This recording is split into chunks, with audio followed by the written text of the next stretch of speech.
Bonjour les amis, je vous souhaite un très bon week-end. Profitez-en pour vous reposer, voir des amis, prendre du bon temps en famille, c'est important. Dans cette vidéo, je vais vous parler de l'AMA, du projet Monad. Alors pour ceux qui débutent, AMA signifie Ask Me Anything et c'est des personnes qui ont un lien officiel avec Monad qui proposent à la communauté pendant l'espace d'un moment de venir participer à un jeu de questions-réponses pour mieux comprendre le projet. Et c'est vraiment le moment d'apprendre beaucoup de choses par nos questions, mais aussi par celles des autres utilisateurs. Mais il y a aussi d'autres avantages à participer aux AMA. Déjà, c'est de montrer votre motivation par votre présence et c'est souvent très apprécié par les administrateurs. Un autre avantage, c'est que vous allez avoir des informations officielles qui viennent directement du projet sans être polluées ou erronées, que vous pourriez lire par un utilisateur qui laisse un message sur un serveur Discord par exemple. Participer à une AMA, c'est vraiment l'occasion d'y voir plus clair, car ils vont donner des informations sur le fonctionnement de la communauté, ils expliqueront comment optimiser nos chances d'obtenir le rôle si convoité du full accès. C'est des petits détails qui peuvent vraiment faire la différence. Et dernière chose, c'est souvent pendant ces amas que vous allez vraiment vous forger une opinion sur le projet. Que ce soit par les réponses de la team, par l'ambiance générale qui se dégage, par les questions des autres utilisateurs, enfin, toutes ces choses un peu abstraites finalement, mais qui permettent de se dire waouh, j'ai envie de participer à cette aventure, ce projet apporte tellement d'innovations techniques en termes de performance, et je suis en phase avec la team et les administrateurs.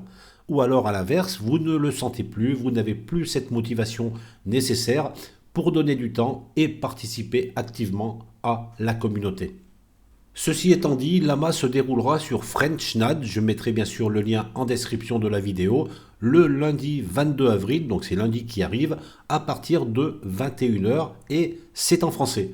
Donc c'est vraiment intéressant d'y participer.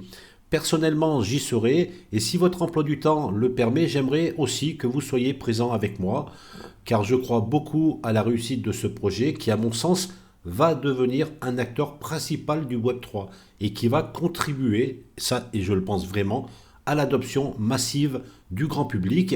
Et si je dis ça, c'est que Monad, en quelque sorte, c'est la fibre de l'écosystème crypto.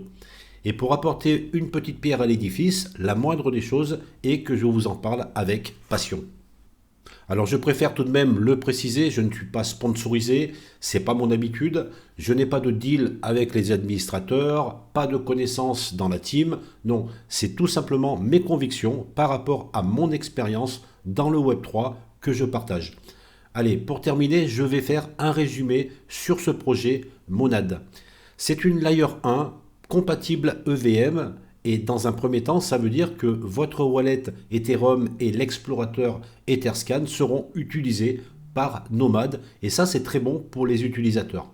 D'autre part, et ça c'est très important, les développeurs Ethereum pourront porter facilement leurs applications décentralisées, les dApps, sur le réseau Monad et même développer sur les blockchains compatibles avec EVM comme Polygon, Avalanche, la Binance Smart Chain, Optimism, etc. Mais l'innovation principale qu'apporte Monad, c'est vraiment les performances en termes de rapidité des transactions. Et là, on ne va pas se mentir, c'est une véritable avancée dans tout l'écosystème crypto. Cette annonce de 10 000 transactions à la seconde, c'est une bombe qui va tout changer dans le Web3. Il faut vraiment en être conscient.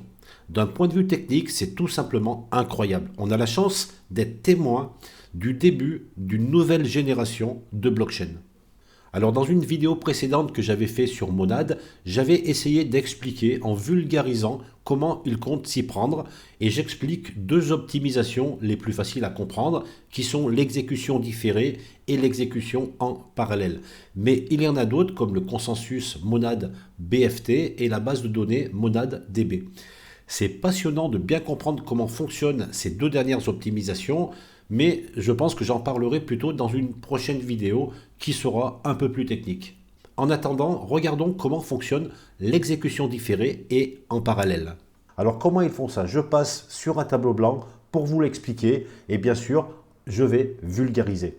Alors déjà, ils ont une chose qui s'appelle l'exécution différée. Alors j'ai symbolisé sur ce tableau blanc la blockchain Ethereum et la blockchain Monad. Alors ce qu'il faut savoir sur Ethereum, lorsqu'il y a une transaction, elle doit être complètement exécutée avant d'être validée dans le bloc. Donc on va symboliser la transaction par du vert. Donc j'ai ma transaction qui apparaît, elle met un temps pour être exécutée, voilà.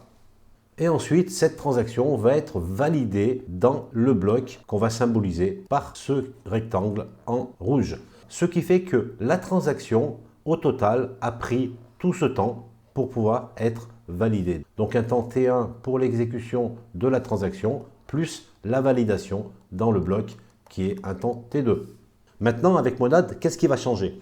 Donc, il faut savoir que la transaction va être différée, ce qui veut dire qu'elle peut se produire tout au long de la validation du bloc.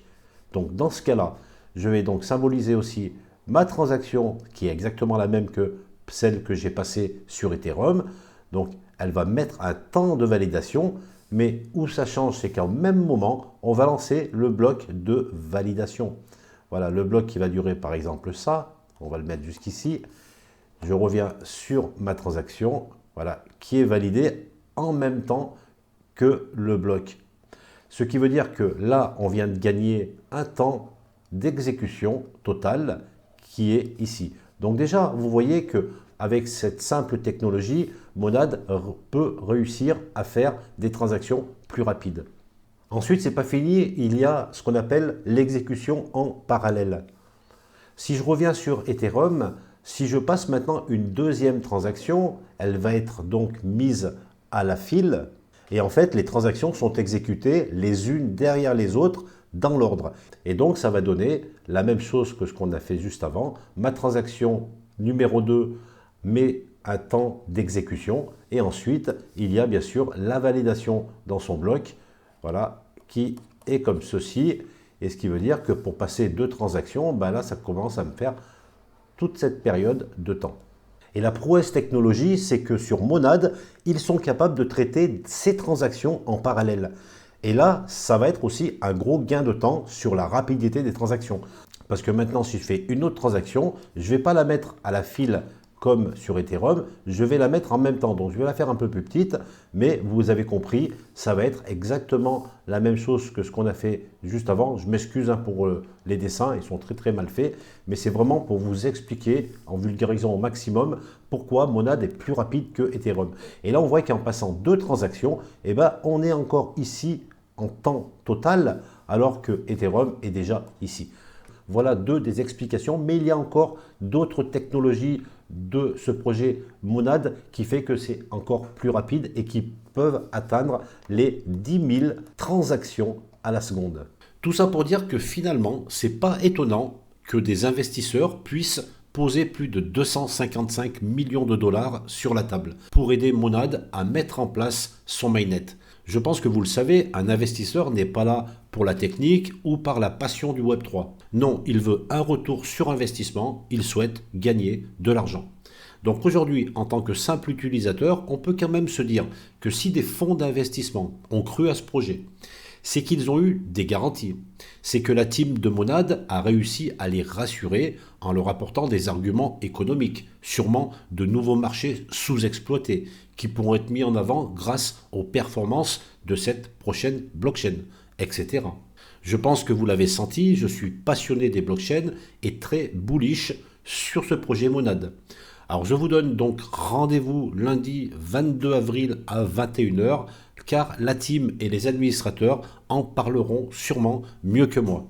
Merci de m'avoir écouté. Si cette vidéo vous a plu, vous pouvez la liker, la partager, ça fait toujours plaisir. Et je vous dis à très vite pour de nouvelles vidéos sur la chaîne Tutok.